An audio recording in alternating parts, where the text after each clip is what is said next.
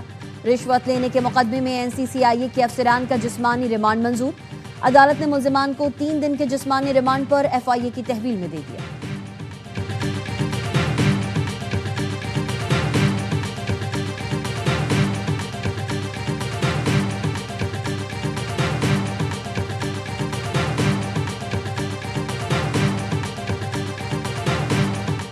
NCCIA افسران پر corruption الزامات کے بعد ادارے میں بڑی تبدیلی۔ ڈائریکٹر جنرل NCCIA وقار الدین سید کا تبادلہ، سید خرم علی نئے DG تعینات کر دیے گئے۔ وقار الدین سید کو اسٹیبلشمنٹ ڈویژن رپورٹ کرنے کی ہدایت۔ خرم علی پنجاب حکومت کے زیر نگرانی کام کر رہے تھے۔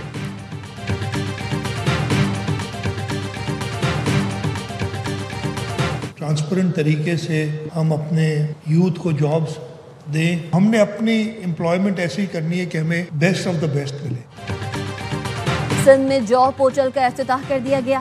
تقریب سے خطاب میں وزیر اعلیٰ سندھ مراد علی شاہ کا کہنا تھا جاب پورٹل پر روزگار کے لیے آن لائن اپلائی کیا جا سکتا ہے۔ پورٹل کی ٹیسٹنگ کے لیے IBA کو چنا گیا ہے۔ پہلی بار جو ٹیسٹ دے گا اس کے پیسے حکومت سندھ بھرے گی۔ ہر ماہ ہم ٹیسٹنگ کروائیں گے تاکہ تاخیر نہ ہو۔